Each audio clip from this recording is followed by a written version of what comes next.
ladies and gentlemen, Mr. Ray Charles. Get down on your knees if you have to get dirty. Get out. S-P-C-T. Now, boy, it means to me. Hit me, bam. The rhythm was there.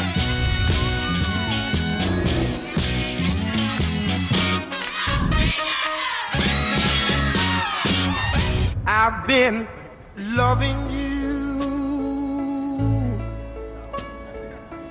too long to stop now. Cleveland, Ohio, diciembre de 1967.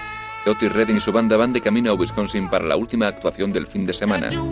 Viajan en avión, a pesar de las malas previsiones meteorológicas.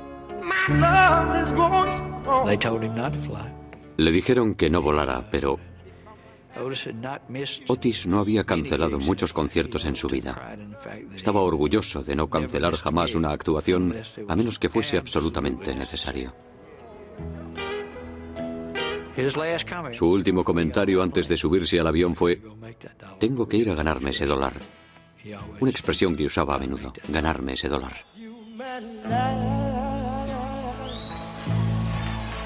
En 1967 Otis Redding estaba en lo más alto. Sus años de trabajo duro en el agotador circuito de las actuaciones en ciudades pequeñas habían dado por fin sus frutos. Había conseguido hacerse con todo un ejército de fans en Europa y las multitudes hippies lo habían adoptado en el Festival Pop de Monterrey. Era el rey del soul. Otis creó lo que podríamos definir como la propia esencia de la música soul. As our fair grows old, ooh, I'm loving you. En esencia fue destilada en un estudio de grabación de Memphis llamado Stax, un refugio para músicos negros y blancos en medio de las amargas divisiones raciales del sur. Era como un oasis en medio del desierto. Reunía a músicos negros, músicos blancos, empresarios negros y empresarios blancos, con un objetivo común. En un rincón de Estados Unidos donde todavía se esperaba que los negros supieran cuál era su sitio, la idea de un objetivo común era peligrosa, pero había empezado a tomar impulso. El estudio Stax era un frágil experimento de integración con implicaciones que iban más allá de la música. Otis había llevado el soul del sur hasta un público muy amplio, formado por negros y blancos, pero no consiguió llegar a Wisconsin. El camino en el que había brillado durante 5 gloriosos años iba a terminar en desgracia una noche de niebla de diciembre. Él estaba en la escalerilla del avión y yo abajo, y lo miré y le dije: que tengas un buen viaje, nos vemos el lunes. Y él me dijo: sí, Red, hasta el lunes. Fue la última vez que lo vi.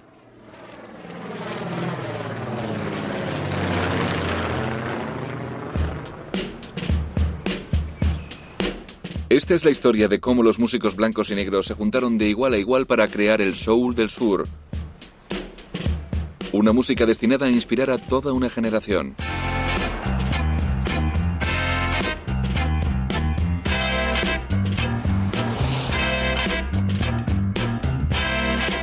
Memphis, Tennessee, la auténtica encrucijada de la música estadounidense, donde el blues se encontró con el country para dar a luz el rock and roll de Elvis Presley.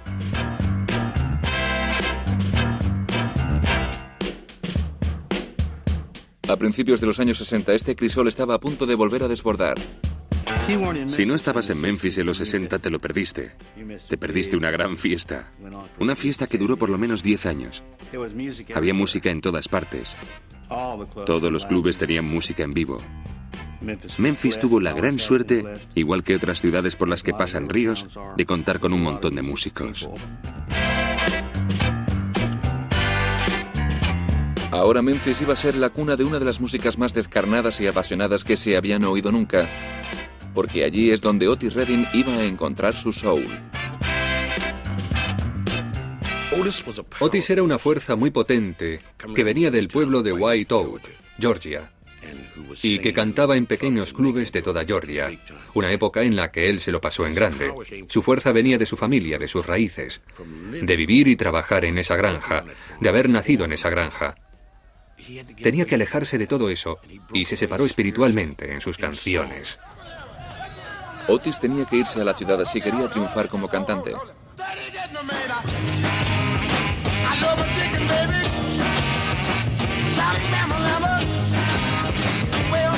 En 1962, Otis Redding llevó en su coche hasta Memphis al guitarrista Johnny Jenkins. Iban a Stax, un nuevo estudio de grabación en el que habían ofrecido a Jenkins la posibilidad de grabar y quizá incluso firmar un contrato.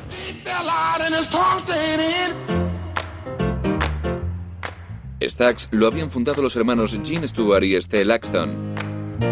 Habían abierto una tienda en un viejo cine y combinaron las dos primeras letras de sus apellidos para bautizar a la empresa, Stax. Era un sitio mágico. Todo el mundo era amable y sonriente. No había músicos profesionales. No había uno bueno en todo el grupo. Nadie sabía nada. Jim Stewart era contable, trabajaba en un banco y tocaba el violín los fines de semana. Stax tenía una política de puertas abiertas y cualquiera podía entrar allí. Si sabías tocar o componer o algo, eras bienvenido. Al Jackson y Steve Cropper eran unos jóvenes músicos que estaban echando una mano en el estudio el día en que Otis se presentó allí. Vi a un tío muy alto que salía del lado del conductor. Cogía las llaves y salía a abrir el maletero del coche. Supuse que sería lo que ahora llamamos un roadie. Así que entramos en el estudio y escuchamos tocar a Johnny. Y Al Jackson bajó y nos dijo que el tipo que había venido con Johnny no dejaba de darle la lata para que lo escuchara cantar. Lo llevamos al piano y cantó. Y Dios, se me pusieron los pelos de punta. Miré a Jackson y le dije, trae a Jim.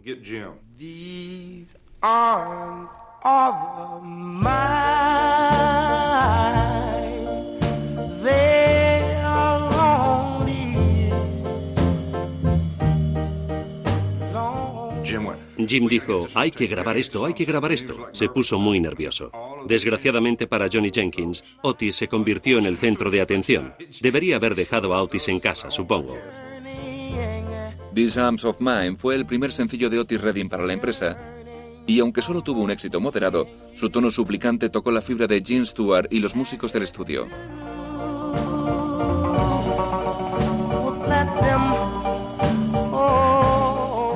Se dieron cuenta de que Otis era un caso excepcional. Era un diamante en bruto.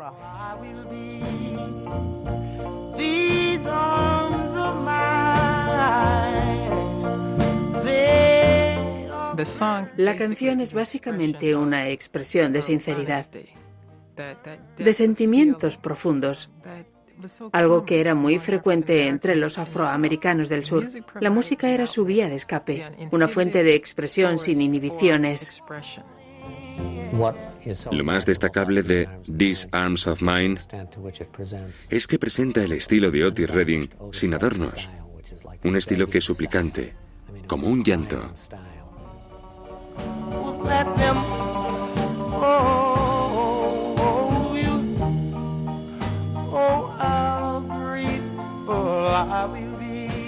El disco en sí tardó meses en salir, tardó 9 meses en nacer.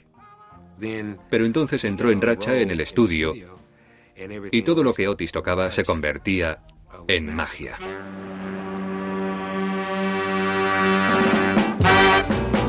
Igual que la llegada de Otis, todo lo que pasaba en Stax era en gran parte fruto de la casualidad. El propósito inicial del estudio había sido producir música country. Al principio Jim Stewart y Estelle Axton no tenían idea de lo que iban a hacer y se metieron en el mundo del rhythm and blues y después el soul por pura casualidad. Lo que había llevado a Jim Stewart y Estelle Axton a los barrios negros habían sido los alquileres baratos, pero pronto descubrieron que tenían una mina de talento musical a la puerta de su tienda. No creo que Jim ni ninguno de ellos conocieran demasiado la música soul, pero sin duda tenían la suerte de tener a Estelle Axton, que solo quería abrir las puertas del estudio a todo el mundo y asegurarse de que escuchaban a todos.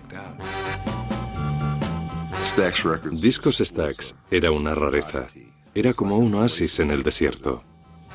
Las personas que lo pusieron en marcha eran blancas y negras, y se hicieron amigas gracias a lo que consiguieron. Era fantástico, pero fuera de allí la cosa era distinta. En Memphis, como en casi todo el sur, había mucha segregación racial. Incluso los bares y clubes estaban repartidos, pero el sonido de la ciudad era más difícil de contener. Segregar a la sociedad es una cosa, pero no se puede segregar algo como el sonido del aire. Y a través del aire, la cultura negra impregnó la cultura blanca, la cultura juvenil blanca. Para algunos de los nuevos conversos a la música negra, el mundo prohibido de la música en directo iba a resultar irresistible. Sí, había segregación, pero así era como se vivía. Cuando alguien como Ray Charles venía a actuar a la ciudad, nosotros pasábamos en el coche con las ventanillas bajadas, conduciendo muy despacio, a ver si podíamos oír algo desde fuera del local. Fue una época mágica. Steve Cropper llevaba un tiempo actuando en Memphis con una banda de rhythm and blues formada exclusivamente por blancos llamada The Marquis, pero en el estudio Stax, él y el bajista Doug Dunn empezaron a tocar con el teclista Booker T. Jones y el batería Al Jackson. Fue su primera oportunidad de tocar a través de la barrera racial. En Stax nunca hubo colores, no existían. Éramos solo un grupo de tíos que tocaban y se lo pasaban bien. Juntos formaron Booker T. and the M-Jeans, la sección rítmica de la casa que se convertiría en la columna vertebral de casi todas las grabaciones de Stax.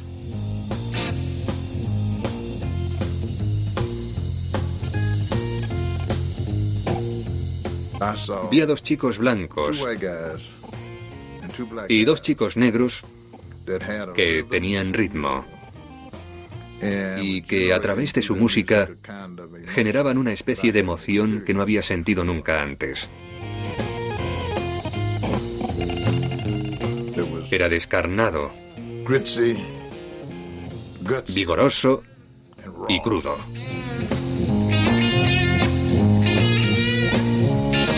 Los M.G.s eran parte de un grupo de músicos reunidos por Stax en los que Otis acabaría confiando plenamente.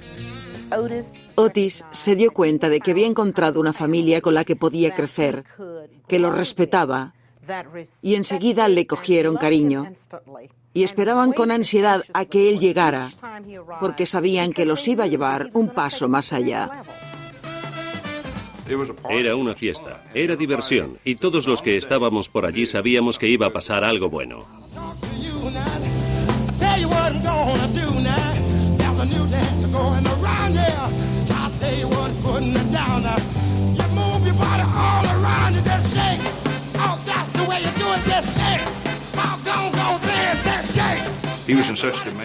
Otis tenía tantas peticiones para ir de gira, para actuar, que estábamos muy poco tiempo con él.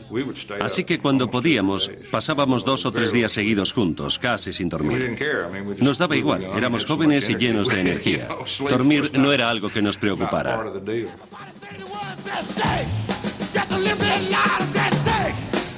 Aunque Otis no tenía formación musical, tenía un talento natural. Era un compositor instintivo que conseguía sacar de la banda un sonido único solo con la fuerza de su personalidad. Sabía darle forma a la música alrededor de esa vivacidad y esa personalidad que para la gente era Otis Redding. En ese aspecto tenía un talento increíble para las trompetas, los bajos, las guitarras, todo.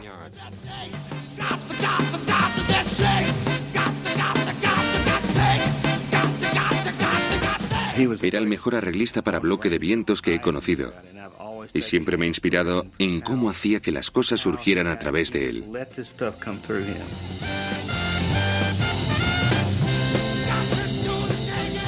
Se arrodillaba delante de nosotros y nos cantaba alguna parte para vientos. Y parecía que íbamos a explotar.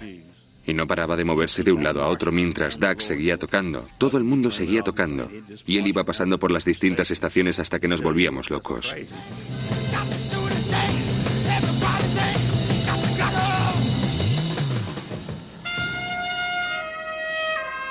El éxito de Stax como discográfica y de Otis Redding como artista iban unidos, y las recompensas eran palpables.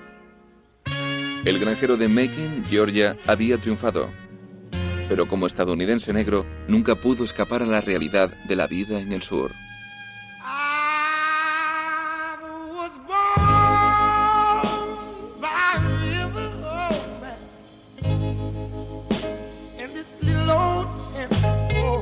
Igual que Sam Cooke antes que él, Otis expresó su convencimiento de que algún día, pronto, las cosas iban a cambiar.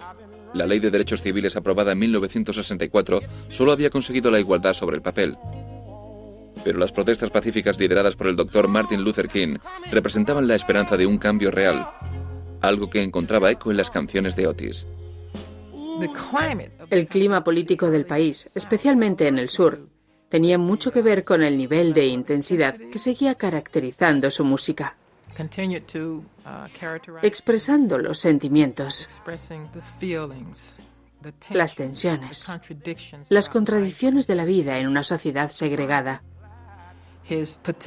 Su particular estilo tan emocional llegaba a otros afroamericanos que vivían en las mismas circunstancias y que también deseaban que cambiasen sus condiciones de vida. La música de Otis Redding no era abiertamente política. Eran los demás los que buscaban significados más profundos en sus canciones, como en Respect, respeto. En lugar de eso encontró una forma nueva de componer y cantar canciones sobre algo que todo el mundo entendía, el amor y las relaciones. En mi opinión, Otis Redding era un romántico. Escribió muchas maravillosas canciones, muy auténticas, sinceras sobre el amor.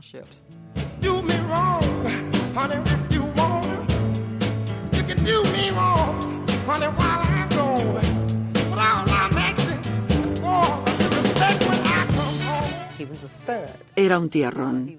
Era alto y guapo, y podría pensarse que con su estatura su presencia podía haber resultado apabullante, pero no lo era.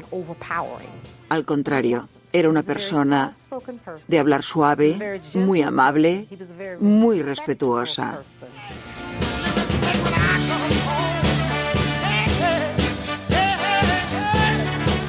La combinación del lado sensible y emocional de Otis con su porte puramente masculino resultó ser irresistible en el escenario.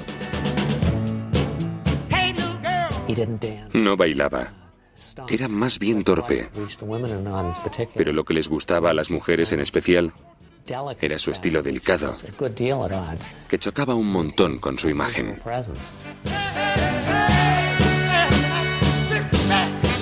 En 1965, ya bien asentado en las listas del rhythm and blues, Otis Redding empezó a encandilar al público blanco con apariciones carismáticas en la radio y en la televisión.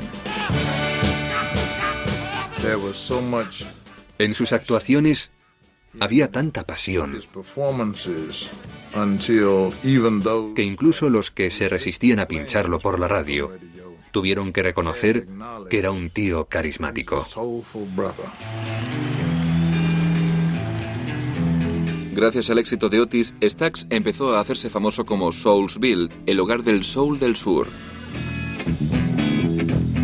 En Nueva York, el productor de Atlantic Records, Jerry Wexler, estaba buscando un sonido nuevo. La música que llegaba de Memphis lo impresionó tanto que hizo un peregrinaje al sur. Llevaba más de 10 años grabando en Nueva York, a la manera tradicional, usando músicos de estudio y arreglos escritos. Y eso estaba ya agotado. Son cosas que pasan. Ya no había más que sacar de ahí. Wexler había fracasado en sus intentos de relanzar la carrera de Wilson Pickett, un artista al que había contratado para Atlantic Records. Le llevaba canciones y no le gustaban. Él me traía canciones a mí y yo las rechazaba. Y tuve una idea, dejadme llevarlo a Memphis. Llamé a Memphis a Jim Stewart y me dijo, claro, tráelo. Lo llevé allí y lo dejé en un hotel con Steve Cropper y una botella de Jack Daniels. Pero antes de encontrarse con Pickett en el motel Lorraine, Steve Cropper ya había hecho los deberes. Había estado escuchando viejas grabaciones de gospel de Pickett y se había inspirado en sus improvisaciones. Había una canción gospel en la que decía: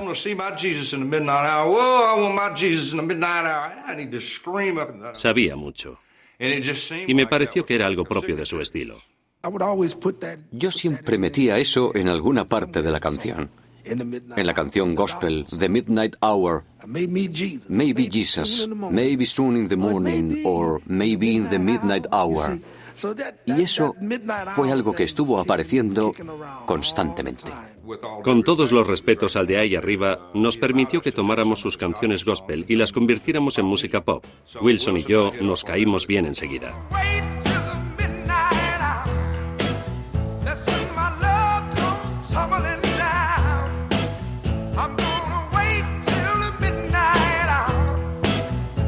In the Midnight Hour fue la canción que salió de ese cuarto de hotel.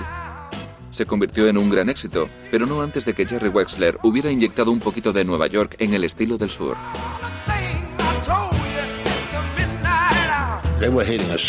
Consiguieron un cierto ritmo. Y subí al estudio y me puse a bailar, siguiendo el ritmo de una nueva canción llamada The Jerk.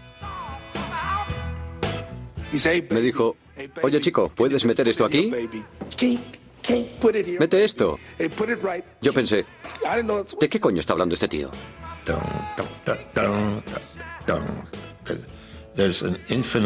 Hay una vacilación infinitesimal, una vacilación leve, que da un ritmo muy fuerte a la canción. Y a partir de entonces, eso se convirtió en parte de sus arreglos. Empezaron a grabar así.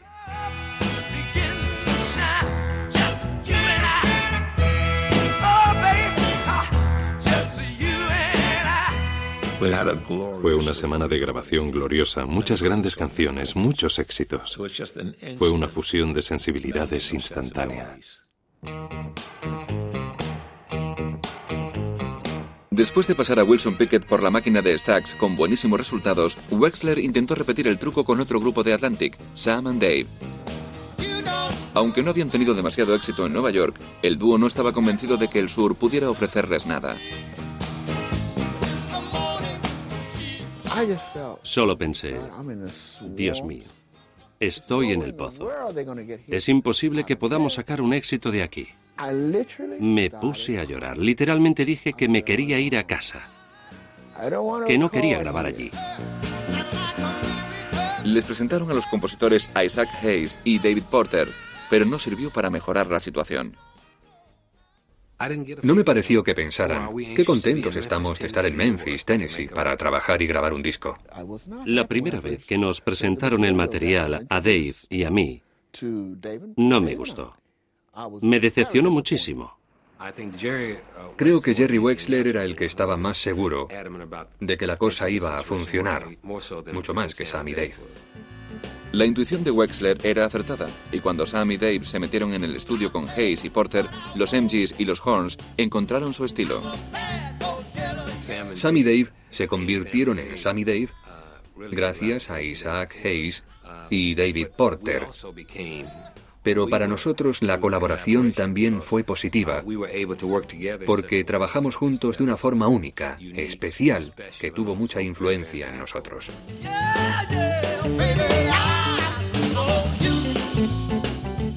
Sam y Dave tenían mucho talento, pero fue necesario que David Porter canalizase su energía en el estudio. Se negaban a grabar a menos que yo estuviese delante de ellos dirigiéndolos. Si no me daban la sensación que yo buscaba, levantaba la mano y les mandaba parar. Si lo conseguían, hacía así. Y si quería que subieran, hacía así. Si quería que bajaran el ritmo, hacía así. Y si quería que en la siguiente estrofa me transmitieran enfado, se lo hacía ver con mis gestos.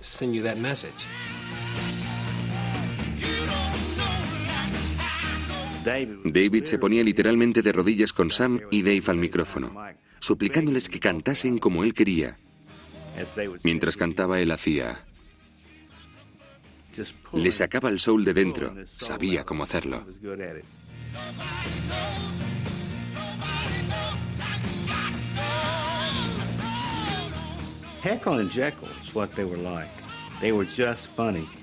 Eran como Jekyll y Jekyll, muy divertidos y llenos de energía. Sam era un bailarín. Se lo pasaban mejor bailando por el estudio y cantando. No eran compositores. Así que dependían mucho de Isaac y David y de todo el equipo de compositores para que les dieran canciones con las que triunfar. Hayes y Porter pasaban horas en el estudio trabajando en los riffs y las letras de posibles éxitos. Durante una de esas sesiones intensivas, dieron por fin con la canción que iba a asentar definitivamente a Sam y Dave. La trompeta que se oye en el disco era algo que habíamos grabado un par de semanas antes. Era solo un riff trompeta. Una noche Isaac y yo estábamos trabajando, era tarde, a 1:30 o las 2, y yo tenía que ir al baño. Isaac seguía trabajando, yo estaba sentado a su lado.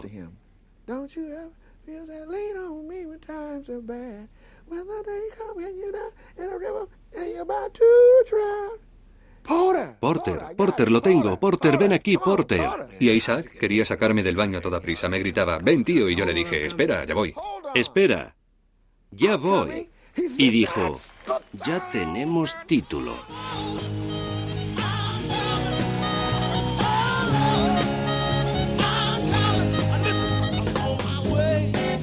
Con el apodo de Dinamita Doble, el dúo resultaba explosivo sobre el escenario. Las actuaciones en directo de Sam y Dave eran un acontecimiento rebosante de adrenalina que dejaba al público frenético y pidiendo más.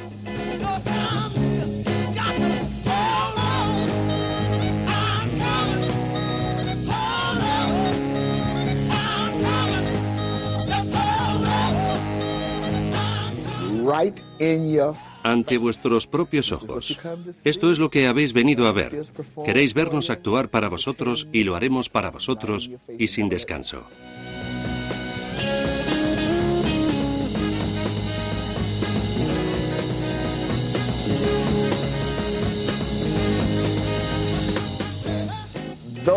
Esos movimientos me los inventaba yo.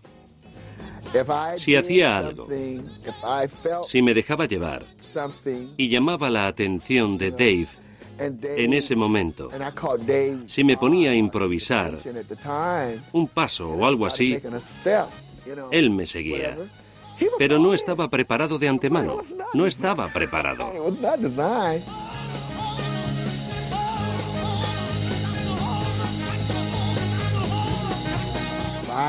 Si no conseguía una reacción del público que me hiciera sudar, y no solo sudar, sino empaparme por completo, es que el trabajo no estaba terminado.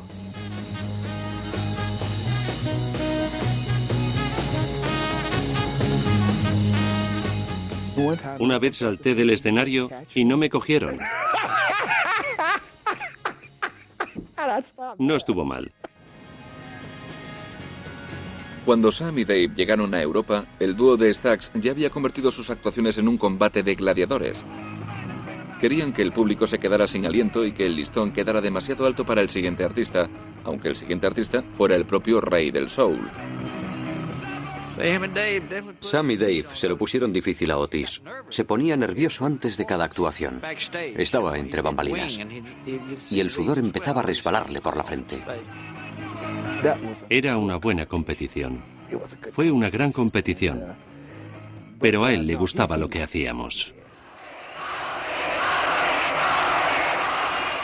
Toda la energía de Sam y Dave y todas las emociones que transmitían al público quedaban anuladas de repente porque Otis salía al escenario.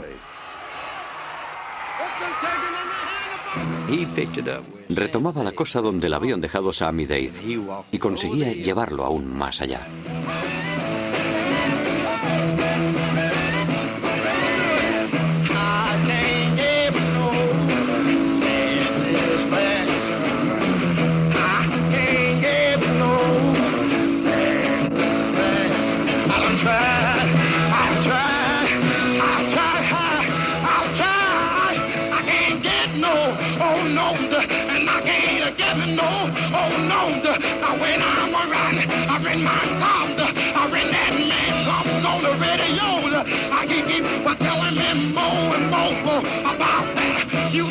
La gira de Stax asentó la fama de Otis Redding.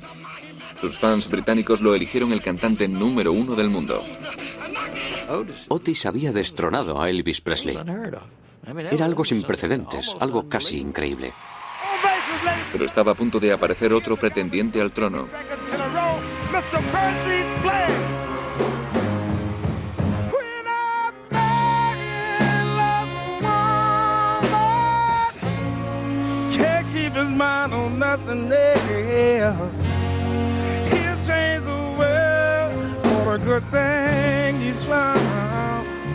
La canción más famosa de Percy Sledge había surgido en directo durante una jam session, en forma de lamento por una mujer que lo había dejado. Le dije, tócame un acorde. Voy a cantar sobre una amiga que me ha dejado. Me dijo, ¿qué acorde? Cualquiera. ¿Pero en qué tono? Da igual, la que quieras. Y empezó. Y yo canté. got the woman down deep in his soul. She can bring him such misery. Just unbelievable. Fue increíble. Increíble. Hicimos la canción en un solo día, porque no tuve que aprendérmela. Esa melodía llevaba años en mi cabeza, o en mi corazón, desde que era un niño. Percy Sledge había grabado su gran éxito en Muscle Shoals, una pequeña población rural aislada y temerosa de Dios en la que negros y blancos convivían con cierta tirantez. Un lugar en el que unos cuantos chicos blancos que llevaban en la sangre la música country soñaban con hacer soul como el que escuchaban en la emisora de radio WLAC. El ingrediente común que vibraba en los corazones de todos era el haber crecido escuchando la WLAC. Y muchos blancos como yo nos moríamos por grabar un disco de rhythm and blues. El productor Rick Hall compartía esta misma ambición y contribuyó a crear otro entorno pionero de la música soul multirracial alrededor de la Florence, Alabama Music Enterprise, la FAME. En una zona como esa, en la que conseguir un trabajo decente era difícil e ir a tomar una copa todavía más, la música servía de válvula de escape. Había pocas distracciones y creo que eso fue bueno. Porque vinieras de donde vinieras, te resultaba muy fácil concentrarte únicamente en la música. A mí me parecían unos bichos raros. Sobre todo Spooner, que tiene esos ojos caídos. Me parecía imposible que ese tío supiera tocar el piano. Fue como una especie de espíritu pionero. Aunque en todo el mundo estaban pasando cosas parecidas. Pero nosotros tuvimos la oportunidad de expresarnos aquí. El éxito de When a Man Loves a Woman sacudió toda la industria discográfica y consiguió que todas las miradas se centraran en Muscle Shoals. El hecho de que la música soul estuviera floreciendo en un lugar en el que todavía se recolectaba algodón despertó la imaginación del siempre ingenioso Jerry Wexler. Tengo que reconocer que aluciné cuando supe que esa música venía de un sitio llamado Muscle Shoals, en la esquina noroeste de Alabama. Así que me fui allí y supongo que después de encontrar a esos tipos, era algo natural que me llevase allí a Arita para probar con ella. La carrera de Aretha Franklin, basada en el gospel, estaba de capa caída y Jerry Wexler estaba decidido a rescatarla de la rutina. Moon River, water than a mile. I'm crossing you in style someday. Para mí era evidente que Arita era totalmente genial. Destacaba mucho entre todos los demás. Grabó muchos discos buenos con Columbia, pero eran discos muy dispersos. No tenían un objetivo, no iban en ninguna dirección.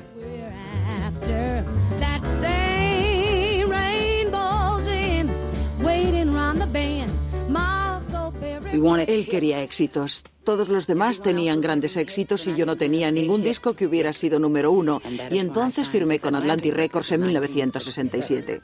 Wexler se llevó de vuelta al sur a Arita, que había nacido en Memphis, y la animó a redescubrir sus raíces, pero para los músicos de Fame, Arita era una incógnita.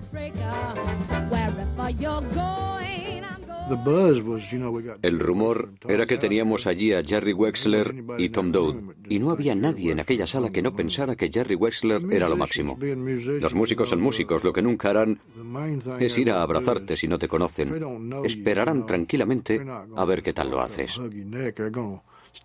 Ella entró y se sentó al piano y tocó un acorde que nadie conocía. Y todos los chicos se fueron corriendo a coger sus instrumentos.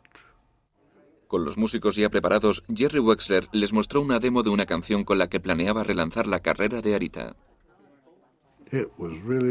Era una demo malísima, no tenía ritmo, así que todo el mundo se quedó muy desencantado, porque lo único que necesitan unos buenos músicos de estudio es una buena canción. Ellos se encargan del resto. El salvador y el héroe de ese disco fue Spooner Oldham, porque fue él el que sacó el patrón rítmico en su teclado. Jerry intentaba desesperadamente hacer algo. Venga, tío, ¿qué te parece esto? Muchos, ¿qué te parece? Y todos probaban a hacer cosillas, pero al final de repente todos nos quedamos en silencio. A nadie se le ocurría nada. No conseguíamos que nos saliera nada. No conseguíamos nada. Y de repente aparece Spooner con esos acordes. Se pone a tocar.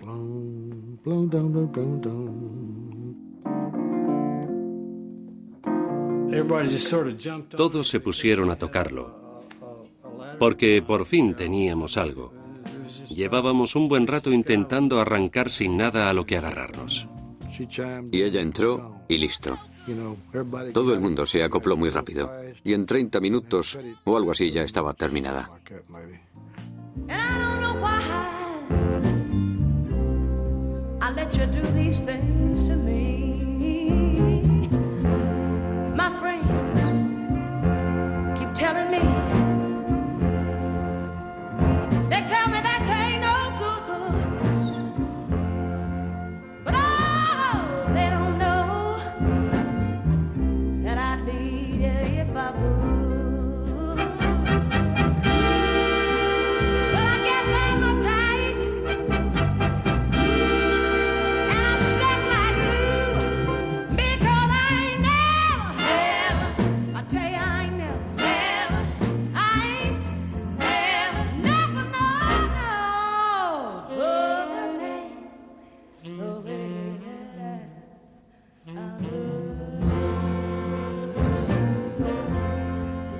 Wexler sabía que tenía en sus manos un número 1, pero no podía sacar el disco sin una cara B. Dan Penn tenía las bases de una nueva canción, Do Right Woman, pero necesitaba algo para enlazar la estrofa y el estribillo. Jerry dijo, necesito un puente, tío. Así que le dije, vale, tranquilo, yo te haré uno. Teníamos los acordes...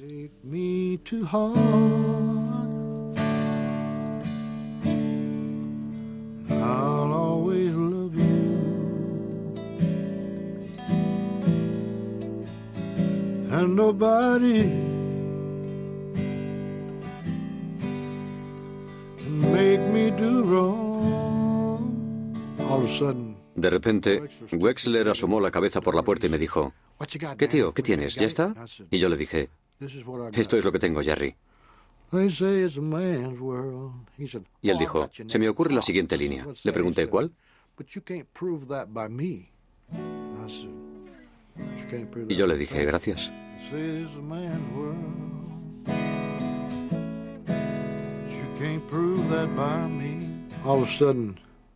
De repente Arita apareció allí también y me preguntó qué tenía. Y yo le canté.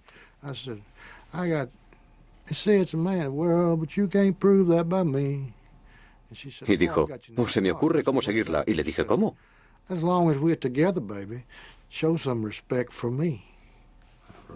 Y le dije, muchas gracias. Así que ya teníamos el puente.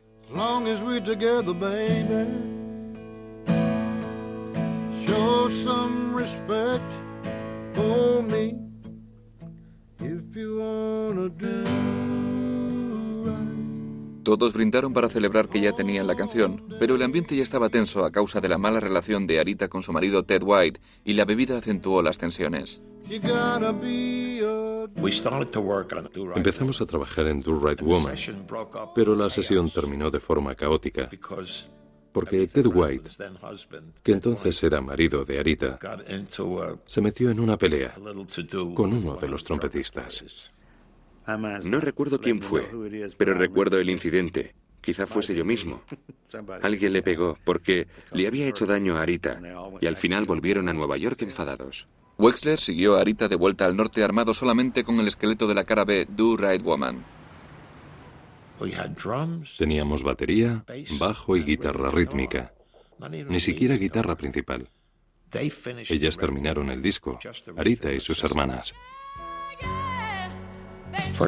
Para empezar, ella hizo 2 partes de teclado. Salió a cantar la parte solista y después salió otra vez con sus hermanas a cantar los coros. Y quedó terminado. Fue como un milagro. Las 2 caras resultaron ser temas muy buenos.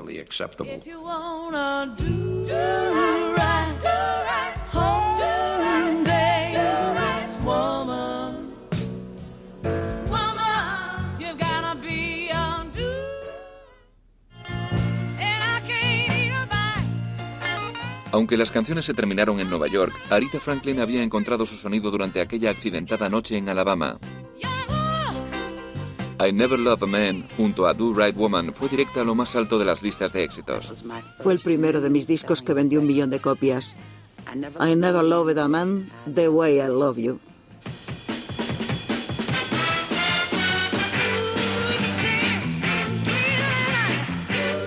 El éxito de Aretha hizo que se convirtiera en un icono para una generación de afroamericanos que ya no se limitaba a desear un cambio, sino que lo exigía. Con su reinterpretación del Respect de Otis Redding, expresaba exactamente lo que querían.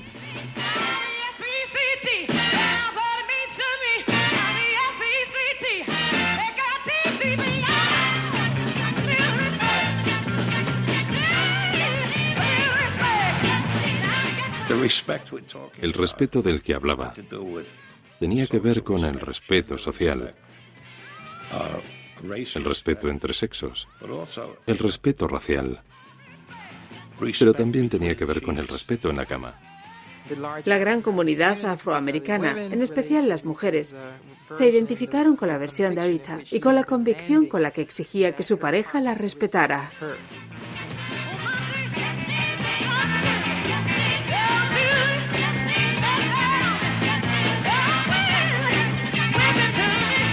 Aretha personificaba el espíritu del verano del 67. La música soul martilleaba sobre una conciencia racial cada vez mayor, y mientras el Dr. Martin Luther King seguía su lucha por la igualdad racial, la música empezó a reflejar el llamamiento al orgullo negro. Al mismo tiempo que la reina del soul se adentraba en la política, el rey del soul se disponía a dar el mayor concierto de su vida. Junto a un grupo de gigantes del rock y el pop de los años 60, Otis Redding actuó ante 200.000 personas en el Festival de Música Pop de Monterrey, California. Su actuación en el Festival de Monterrey fue su primera gran aparición ante un público blanco. This is the love crowd, right? We all love each other, don't we? Am I right? Let me hear you say yeah then. All right. Song goes something like this. My favorite. Durante toda su carrera, Otis se había esforzado por llegar hasta el público mayoritario blanco, pero las cosas iban a cambiar a partir de Monterrey. Oh, she may be weary.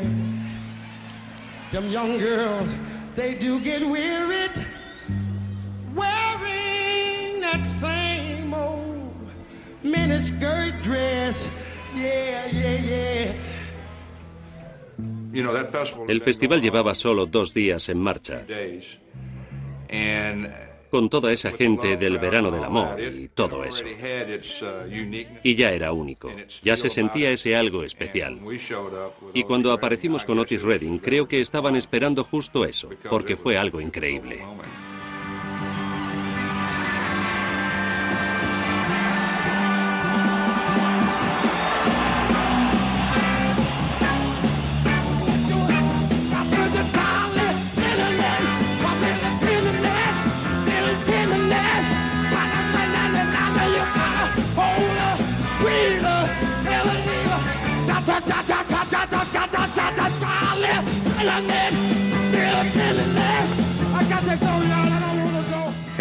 California era como otro planeta, pero ese día lo conquistamos. Estuvo espectacular, como siempre, y la mayoría de la gente ni siquiera sabía lo que se les venía encima. Los arrollamos como un camión. El grupo contracultural conectó con Otis Redding porque era libre. Actuaba de una forma totalmente desinhibida. Su forma de ver la música no era aceptable para las corrientes mayoritarias, para los estándares de la época, pero sí era aceptable para este grupo que buscaba algo diferente. Monterrey le abrió los ojos a Otis. Las divisiones entre negros y blancos estaban desapareciendo, en las listas de ventas y en la calle, y a medida que su público aumentaba, Otis empezó a beber de influencias musicales más amplias. Hacia el final del año sacó una canción que suponía un cambio radical de dirección. Llamó para ver si yo estaba en el estudio y me dijo que quería tocarme una canción. Me comentó, tío, te va a encantar. Creo que es la canción que estaba buscando. Solo quería comprobar si estabas ahí. Voy ahora mismo. Sitting at the dock of the bay, take one. y se puso a hacer el payaso. Sonaba como un cuervo, pero estaba intentando imitar a las gaviotas. You're not gonna make it as a whistler. Hey, man. Hold it. Take two. Stay in on the mic now, Steve.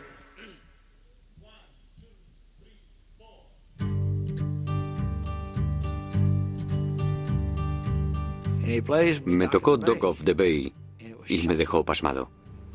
Me quedé pasmado. Ese silbido al final de la canción. Un momento, Otis Redding, tú eres famoso por tus improvisaciones. ¿Qué haces silbando en esta canción? Y me dijo, Red, esta va a ser mi primera canción en vender 1 millón de copias. Va a ser mi primer número 1. Cuando terminamos la volvimos a escuchar, nos miramos y dijimos, lo tenemos, esto es lo que estábamos buscando.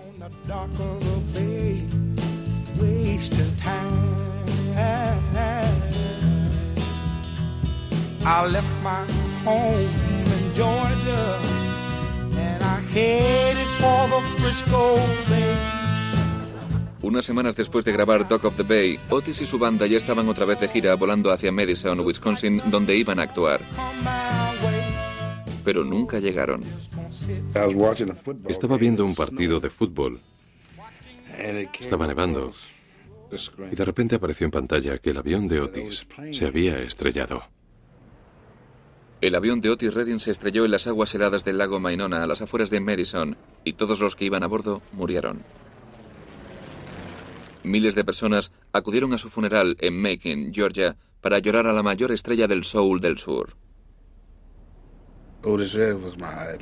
Otis Redding era mi ídolo. Era algo tan grande para todos los cantantes del soul. Era una pepita de oro puro para la música soul.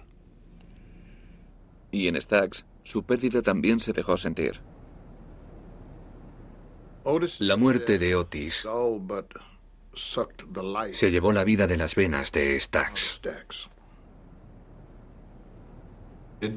Fue devastador para todos. Perder a tu mejor amigo es duro. Era el alma de todo eso. Nunca volvió a ser lo mismo. Sitting here resting my bones, and this loneliness won't leave me alone. En Stax tenían miedo de no poder recuperarse nunca de la temprana muerte de Otis. Un abatido Steve Cropper fue el encargado de terminar Dock of the Bay y añadir un último capítulo a la historia de Otis. Recibí una llamada urgente un lunes por la mañana en la que me decían, hay que sacar el disco, tenemos que sacar ese disco ya. Yo pensé, ¿cómo? Era increíble recibir una petición así. Yo les dije, no sé si podré hacerlo, y me dijeron, hay que hacerlo. Hay que sacarlo ya. Sitting on the Dock of the Bay se convirtió en el primer número 1 de Otis Redding. Por fin había conseguido vender 1 millón de discos. La familia de Stax había conseguido sobreponerse para rendir un merecido homenaje a su mayor estrella cuando recibió otro duro golpe, uno que iba a sacudir los cimientos del país. El 4 de abril de 1968, el asesino blanco James L. Ray mató al doctor Martin Luther King en Memphis. El líder de los derechos civiles fue asesinado en el motel Lorraine, donde 3 años antes Wilson Pickett y Steve Cropper habían compuesto In the Midnight Hour. La integración racial que había creado el soul del sur se tambaleaba bajo la presión política. Nos hizo ser mucho más conscientes de que entre nosotros había blancos y negros.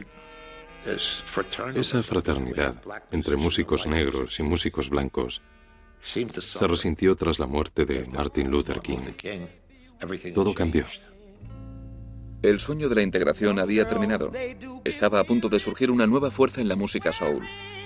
Pero durante 5 breves años, la experiencia del sur había encontrado su voz en Otis Redding y sus contemporáneos. Su música reflejó una época demasiado breve de esperanzas y promesas, una era que quedó capturada por un último instante la noche anterior a la muerte de Otis. Your little tenderness, yeah, yeah, yeah. Oh man,